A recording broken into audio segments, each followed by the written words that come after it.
이제 어저께 이제 윤석열 대통령이 이제 반지성주의를 얘기하셨는데, 저는 이게 이제 반지성주의, 제가 이번에 그 캠프에도 있었고 이제 요새 정치에도 좀 많이 이렇게 좀 관여하면서 본 거는, 이게 반지성주의라고 되는 이 정치 행태가 결국은 뭐냐면 근대 정치가 아닌 거예요. 근대 정치가 아니고 지금 대한민국의 정치는 여전히 조선이다. 그러니까 저는 이런 지금 얘기를 할 건데, 기본적으로 정치에서 여러분, 한국 정치에서 제일 중요한 게 뭐냐면요, 세자책봉입니다. 제가 민주당에 있다가 이 우파로 넘어온 케이스잖아요. 그거를 간단하게 보면 그 세자책봉 전쟁에서 죽지 않으려고 도망쳐 나온 거예요. 여러분 안희박군 기억나시죠? 그게 이제 우파분들은 잘 모르시는데 서로 진짜 죽이려고 했고, 한 명 죽었잖아요, 진짜. 두 명은 감옥 갔고, 그리고 이재명도 지금 너덜너덜해졌고, 뭐 LH나 뭐 이런 거, 그 대장동 우파에서 때린 게 아니었죠. 내부 투쟁 과정이었습니다. 그러니까 지금 지난 10년 동안에, 그런데 그렇게 되면 그 사람들은 그 비이성주의라고 얘기하는 그런 식의 정치 행태를 보이면 더 웃긴 건 뭐냐면, 비이성주의 하는데 그 사람들한테 성과주의예요. 이기면 왕창 먹는 거죠. 그렇죠. 왕창 먹는 겁니다. 나눠 먹는 거 없어요. 예산 먹죠. 공천 먹죠. 자리 먹죠. 자, 이제 저는 그거에 대한 좀 디테일한 내용을 할 겁니다. 일단요, 이게 이런 식의 세자책봉 전쟁을 정치의 중심에 둔 게 좌파만 이런 게 아니에요. 우파도 그랬죠. 우파도 보면 2017년 대선 앞두고 말이에요. 김무성, 유승민 쳐냈잖아요. 아니, 그럼 2017년 대선인데 이 사람들이 친박이 아니라고 쳐내면 후보가 누가 있다고? 그러면 친박에서는, 그러면 친박의 세자가 누구냐 그러면 없어. 후보로 내밀 사람은 뭐 돼 있지도 않은데, 그런데 내 파가 아니면 저 새끼들은 다 숙청이야! 뭐 이런 식으로 이제 난리가 났었죠. 그러니까 딱히 친박 후보도 없는데 새누리당 파국적인 분열이 나죠. 그러면 그때 민주당은 어땠어요? 세자책봉입니다. 문재인이냐 안철수냐. 그러니까 대한민국의 정치 담론이라는 게 결국은 딱 조선시대 사극, 그 서사예요. 제가 정치평론도 하고 유튜브도 하지만 모든 대한민국 국민 그 유튜브 시청자들이나 이런 분들도 다 그 사극 서사에 들어서 이 새끼 죽일 놈, 우리 편, 누구, 이 얘기들을 하고 있습니다. 그럼 민주당은 어땠어요? 그때 분열됐죠. 그래서 문재인 민주당, 그리고 국민의당, 안철수, 이렇게 두 개가 분리돼 있었어요. 근데 민주당이 그렇게 분열이 됐는데도 2016년 총선을 졌죠. 그리고 그렇게 분열되고 나서 대통령 선거는 다가오는데 대통령 후보는 없는 정당. 결국 탄핵 사태로 가죠. 그러니까 탄핵에 대한 여러 가지 원인이 있지만 결국은 대통령 후보가 없는 상태에서도 서로가 싸운 거. 그러니까 2017년 대선을 앞두고, 그리고 2016년 총선에서 이겼어야 되는데, 이길 수밖에 없었던 선거였는데 180석 나온다고 했는데 그걸 졌죠. 그런 유권자들은, 지지자들은 한심의 극치라고 보고, 그러니까 다 분열되고 탄핵 가고 이렇게 되는 거죠. 그러니까 이렇게 난 다음에, 집권을 한 다음에 문재인 정부는 바로 안희박김 숙청, 이게 흉흉한 소문이 돌더니 결국은 5년 동안 도대체 무슨 구중궁궐에서 무슨 일이 벌어지는지 아직 우리가 정확한 사실들은 다 밝혀지지 않았지만 현상으로는 벌어졌죠. 박원순 죽었고, 김경수, 안희정 감옥 갔고, 그리고 이재명 저렇게 됐고. 그러니까 정치는 그래놓고 돼 있잖아요. 좌파 우파의 싸움이 아니에요. 그러면 내전이 벌어졌잖아요. 그럼 누구한테 도와달라고 그래요? 상대편한테 도와달라고 그래요. 김무성, 유승민은 누구한테 도와달라고 했습니까? 문재인한테 도와달라고 했고. 이렇게 되는 거죠. 내전이 격화되면 진영도 무너지죠. 누가 내 편이고 누가 적인지, 그러니까 유권자만 바보 되는 거예요. 이런 식의 정치 행태를 보이고 있고, 자, 그런 식으로 되는 거죠. 그래서 여러분 보세요. 그 다음에 이제, 그러고 2017년 대선도 끝나고 탄핵도 당한 다음에 국민의힘이 리더십이 구축이 됐냐? 안 돼요. 서로가 서로를 발목을 잡아요. 그래서 이제 뭐 합당을 하고 뭐를 해서 자유한국당 출범을 했지만 일단은 보수정당은요, 보수정당의 주특기가 있어요. 대표 죽이기. 김무성 대표 작살났죠. 유승민 대표 지금 존재감 없죠. 황교안 대표 지금 어떻게 됐어요? 그러면 지금 뭐 이준석도 죽어라 난리죠. 그러니까 그러니까 리더가 크질 못해요. 대선 주자가 크질 못하고 다 사라집니다. 그래서 이번에 대통령 됐잖아요. 윤석열 대통령 됐잖아요. 입당한 지 1년 안 되셨죠. 입당한 지 1년 안 됐고, 그리고 국민의힘이 키우는 리더가 아닙니다. 자, 대한민국의 정치 리더가 이렇게 보통 초선, 재선, 3선 이렇게 하면서 정치적 거물로 커야 되는데 선수 넣는다고 리더도 크질 않아요. 선수가 정치를 오래 하면 오래 할수록 국민들은 저거 왜 아직도 정치해? 이렇게 되죠. 그러니까 리더십이라는 것 자체가 극렬하게 붕괴가 되고 있습니다. 그러니까 이런 식으로 되면 10년 동안에 이런 식의 계속 일이 벌어지면서 결국 있잖아요. 자기 사람, 자기 쪽수 동원하기 있잖아요. 그러니까 정당 내에서 의기투합하고 뭐 정파가 생기는 게 아니라 자꾸 밖에서 결국 믿을 건 쪽수밖에 없는 거예요. 내부에서 경선이 벌어지잖아요. 민주당도 그렇고 경선이 벌어지고 하면 그 경선에서 자기 편을 동원을 해야 돼요. 그러니까 본선은 좀 덜한데 이 경선은요 완전히 몰상식입니다. 완전히 몰상식이고 문재인 친박 친이가 뭐가 됐건 그 경선을 동원하는 체제로 몰상식한 그 감성 있죠. 그 감성에 엄청나게 호소를 하고 쪽수를 동원합니다.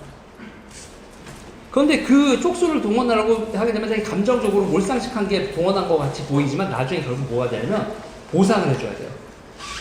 그 보상 체계가 결국 뭡니까 여러분? 세금 나눠주기죠. 그래서 저는 이제 그렇게 보는 거예요. 그러니까 지금 그러니까 좌파들은 좌파도 민주당이 여러분 대중동원령이 있는 정당이 아니에요. 김어준한테 의존하고 민주노총한테 의존하고 시민한테 의존합니다. 그러니까 여의도 정치인들은 뭐만 하고 있냐면 이번에도 보면은 이준석 대표가 윤핵관 이렇게 얘기를 했잖아요. 그럼 윤핵관들 이렇게 하면서 내부하면서 뭐냐면 그럼 윤핵관들은 지금 뭐 찾고 있겠어요? 차기 대통령 세사책봉을 누구로 할까? 이것들을 찾는단 말이에요. 그러니까 여의도 정치는 그냥 조선시대 궁궐 정치화 돼버렸어요. 후계자가 누구냐, 지금 정권의 누구냐, 누가 핵심 측근이냐. 이거 말고는 여의도에서 하는 얘기들이 없고, 결국은 사회적 의제도 생산을 못해서 전부 다가 시민사회로 의존을 하는데, 그게 좌파가 압도적이죠. 우파는 시민사회보다는 관료, 교수님들 이런 쪽에서 의제를 이렇게 가져왔는데 그것도 지금 제대로 되고 있지 못하고 저는 이런 식의 상황에서 지금 우파들에서도 이제 유튜브나 에서 자발적인 그러니까 위에서 옛날 용돈 주던 시민단체들 말고 전경련한테 돈 받아다가 여기 용돈 있다 심부름꾼들아 그러니까 시민사회를 그냥 심부름꾼 취급을 했고 대단히 수준도 낮았어요. 시민사회가 한다는 분들이.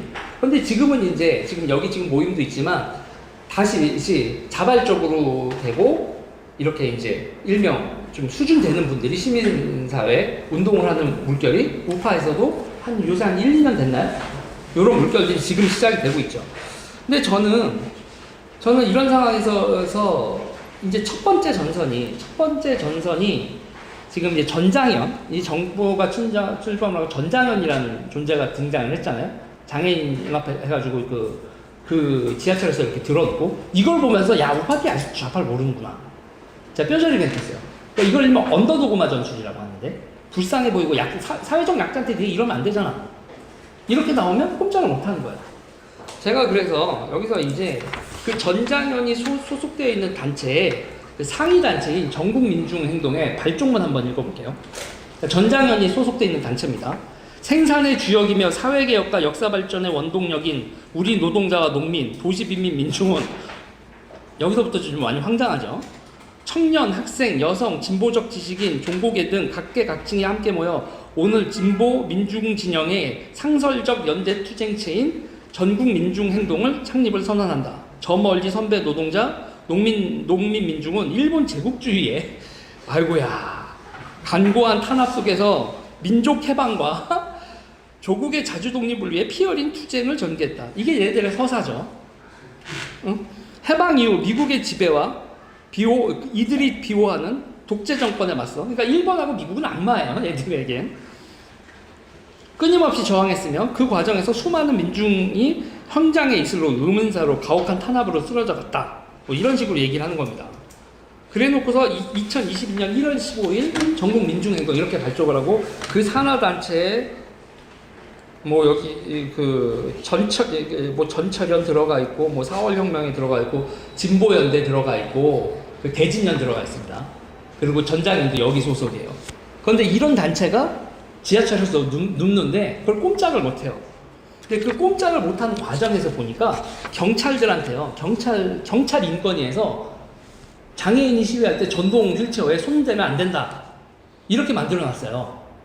그리고 장애인들을 드러내면 안 된다고 경찰 인권위에서 만들어 놨거든요. 그래서 그 경찰 인권위에 구성되어 있는 사람을 보니까 전장현 사람이 거기 들어가 있어요.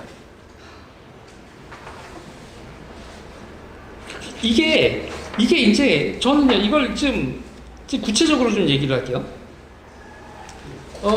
그러니까는 전장현 출신 박옥순이 경찰 인권위원이 돼 있고요. 그래서 조금 전에 그런 권고안을 냈어요. 그래서 국가인권위원회에 갔더니 국가인권위에는 서미연이라는 분이 있는데 전장현 전 대표예요. 근데 비상임 이사로 국가인권위원회에 한 표를 행사하는 사람으로 들어가 있습니다. 그리고 국가인권위, 경찰인권위에 이게 거버넌스라고 하죠. 거버넌스라고 하면서 뭐 시민들의 목소리 들어야 된다. 정치인과 관료들만으로는 세상 돌아가는 거 모른다. 시민사회 목소리 들어가야 된다 하면서 결국은 이 전장현 사람들이 그대로 들어가 있어요. 그리고 이거를 작년 말에 건들면 안 돼라고 해놓고서 그리고 올해 시위를 한 거예요. 2달 만에. 자, 그러니까 어떤 경찰이 인사상 불이익을 감수하고 인권위원회에 이렇게 하면 안 된다라고 돼 있는데 그걸 누가 들었냐? 지하철에서 불법 시위를 하고 있으면. 자, 그런데 여기서 멈추지 않습니다. 이거를 가지고 이 시위를 가지고 이거 전선이 생겼을 때 김혜지 의원 있죠. 국민의힘 김혜지 의원이 거의 무릎 꿇고 앉아서 사과했어요. 그랬는데 그 비서관 김가연 씨는 전장현 정책국장 변재원의 배우자입니다. 그러니까 전장현이 그리고 전장현 사람이 국민의힘의 비서관으로 의원 비서관으로 들어가 있었던 거예요. 근데 여기서 멈추지가 않아요. 이미 전장현 국민의힘 내부에도 침투해 있었던 거고 거기다 이제 박경석 대표 있죠. 머리 하얀 그분이 이제 시위하는 그분이 노들 장애인 야학의 교장 선생님인데 그 노들 야학의 교사로 사회 운동을 시작을 했었던 분이 있어요. 대학생 때부터 시작해서 거기서 이제 민주화 운동 하다가 뭐 민주화 운동인지 뭔지 모르겠지만 그렇게 하다 이제 정학당하고 뭐 이러면서 거기 노들 야학인데 그분이 안철수 대표의 최측근입니다. 안철수 대표의 최측근이 노들 야학 출신이에요. 그리고 그분이 인수위 사회복지분과의 위원입니다. 인수위원. 그리고 안철수 대표가 거기 가서 박경석한테 악수하고 뭐 듣겠습니다 하면서 이준석이 뭐라고 하니까 그 안철수 이준석 이 구도가 이렇게 되면서 그렇게 돼 있죠. 그러니까 그러니까는 그러니까 전국 민중 행동 얘는 이 사람들이 이렇게 하는 걸 뭐라고 하면 우리가 여러분 뿌락치 그러죠. 뿌락치 이게 원래 이제 영어로 하면 프랙션. 분열책. 박혀서 분열을 낸다. 이거 보세요. 완전 뿌락치입니다. 안철수 측근이야 그렇다 치더라도 김혜지 의원의 비서관 돼서 그거를 그렇게 해서 지금 인재 여당에서 여당 내부에서 그렇게 전장의 목소리를 듣겠다 이런 식의 프레임이 나오게 하는 거 이거 완전히 뿌락치죠.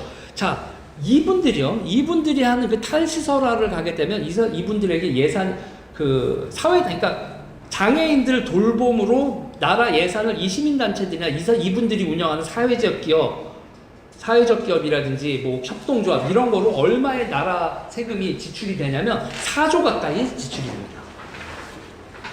4조. 전 물어보고 싶어요. 국정원 예산이 1조 5천억이거든요.